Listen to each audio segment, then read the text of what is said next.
Assalamualaikum warahmatullahi wabarakatuh.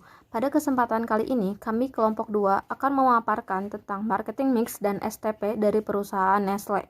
Sebelumnya, saya akan memperkenalkan anggota kelompok 2, ada Asri Nur Aini, Faisal Farhu Rozi, Indra Ahmad Firdaus, Hanifatul Islami, dan saya sendiri Titin Suntiani, selaku moderator yang akan membimbing jalannya diskusi pada kesempatan kali ini. Sebelum ke materi, izinkan saya untuk sedikit menjelaskan tentang perusahaan Nestle yang ada di Indonesia.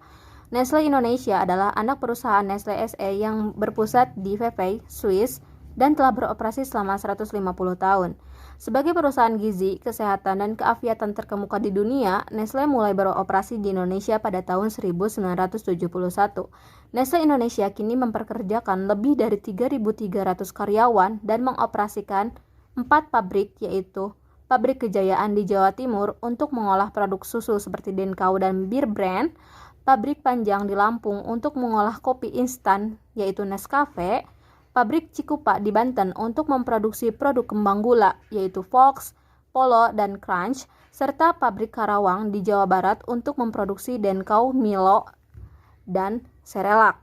Konten yang akan dibahas pada kesempatan kali ini adalah marketing mix yang ada di perusahaan Nestle dan STP atau segmenting, targeting, dan positioning yang ada di perusahaan Nestle. Baik, kepada pemateri, saya persilahkan waktunya. Saya Indra Ahmad Firdaus akan menjelaskan tentang produk, price, dan place. Pertama, produk. Pemilihan merek. Nama perusahaan yang dikombinasikan dengan merek produk individual. Produk Nestle, baby food, bottled water, Krellis, coklat dan confectioner, kopi, kuliner, chill, dan frozen food, dairy, drink, food service, healthcare, nutrition, ice cream, pet care, dan weight management. Price. Nestle menetapkan harga berorientasi pada persaingan.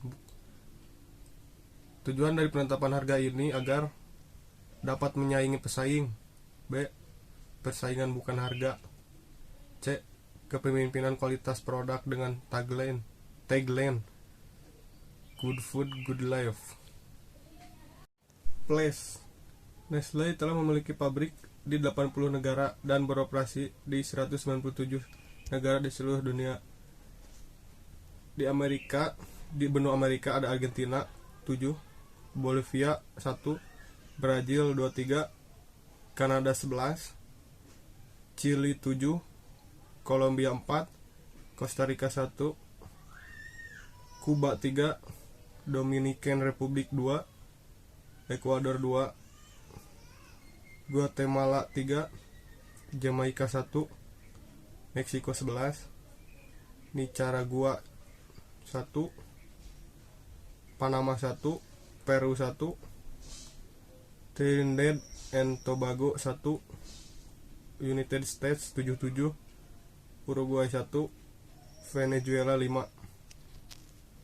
Sedangkan di benua Eropa, Austria 1, Belgia 1, Bulgaria 2, Republik Ceko 3, Denmark 1, Finlandia 3, Prancis 23, Jerman 18, Greece 3, Hungari 3, Irlandia 1, Italia 15, Netherlands 1, Polandia 7, Portugal 3, Republik of Serbia 2, Romania 1, Rusia 8, Slovak Republik 1, Spain 12, Swedia 2, Swiss 11, Turki 2, Ukraina 3, United Kingdom 9. Sedangkan di benua Asia, Oceania, dan Afrika, Algeria 2, Angola 1, Australia 9, Bahrain 1, Bangladesh 1, Kamerun 1, Cote d'Ivoire 2, Congo 1,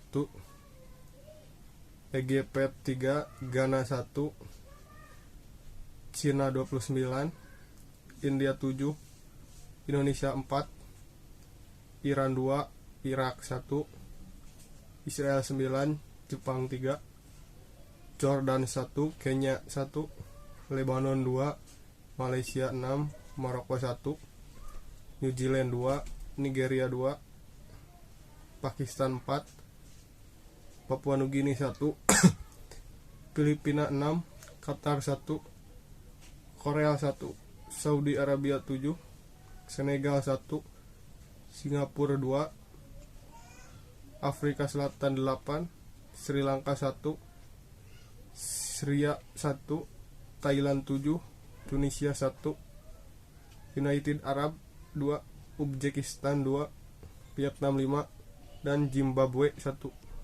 Secara rutin, Nestle mengagendakan kegiatan sosial melalui program CSP. Perusahaan mengkomunikasikan berbagai kegiatan sosial sebagai pendekatan integran dan tanggung jawab sosial kepada masyarakat. Proses dengan mengoptimalkan semua fungsi dalam alur proses supply chain, dimulai dari fungsi pengembangan produk, pemilihan supplier, penerimaan bahan baku, penyimpanan bahan baku di gudang, proses produksi, dan penyimpanan barang jadi. Nestle menjamin produk-produk yang dihasilkan dan dipasarkannya adalah halal, berkualitas, dan memenuhi kebutuhan konsumen akan aspek nutrisi, kesehatan, dan keafiatan. Nestle menjawab semua tantangan itu melalui varian produk yang ditawarkan seperti body food, bottle water, sereal, confectionery, coffee, culinary chill, dan frozen food.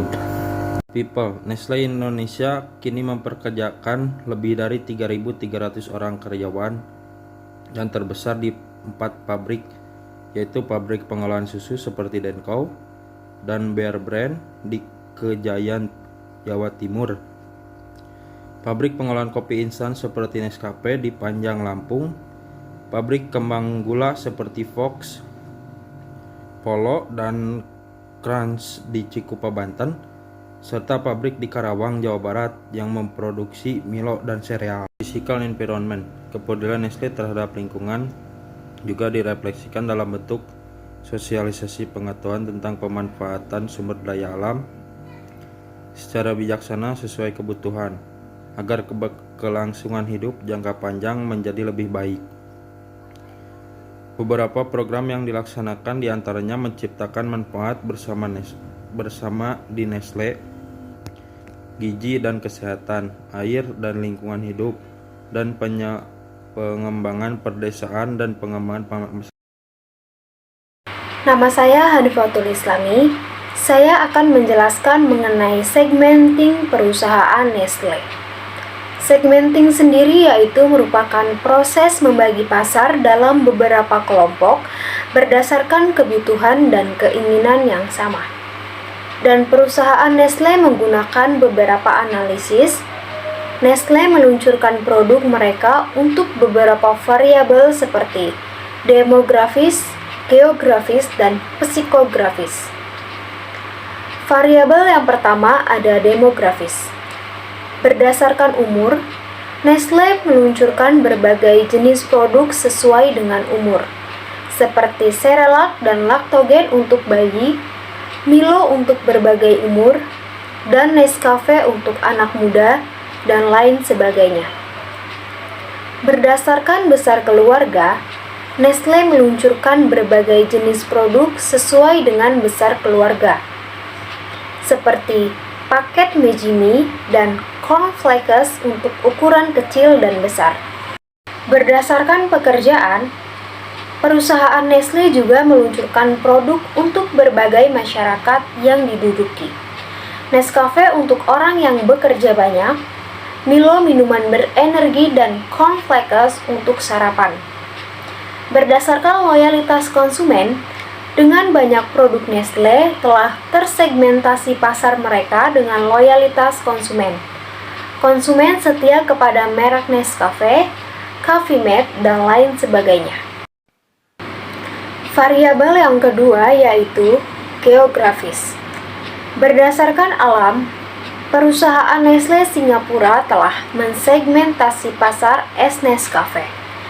Berdasarkan cuaca geografis yang hangat, dingin atau panas, perusahaan Nestle mempertimbangkan wilayah negara, wilayah pedesaan, dan wilayah dunia. Perusahaan Nestle dengan mudah mengidentifikasi perubahan geografis dalam kebutuhan dan keinginan. Yang terakhir ada variabel psikografis. Dari segi gaya hidup, perusahaan Nestle mensegmentasi pada gaya hidup dan kepribadian. Contohnya, produk Nescafe 3-in-1 yang diproduksi untuk orang-orang yang tidak memiliki waktu untuk makan. Nestle meluncurkan berbagai jenis produk untuk mencapai penjualan yang lebih tinggi dan posisi yang lebih kuat di pasar dalam segmen ini, seperti usia, ukuran keluarga, pendapatan, pekerjaan, dan status loyalitas. Dengan demikian, konsumen dapat loyal kepada merek mereka. Memperoleh nilai pasar yang tinggi dikarenakan perusahaan Nestle mengetahui banyak informasi terhadap konsumennya. Nestle menspesialisasi dalam membuat produk-produk yang sehat dan dapat diterima oleh seluruh golongan.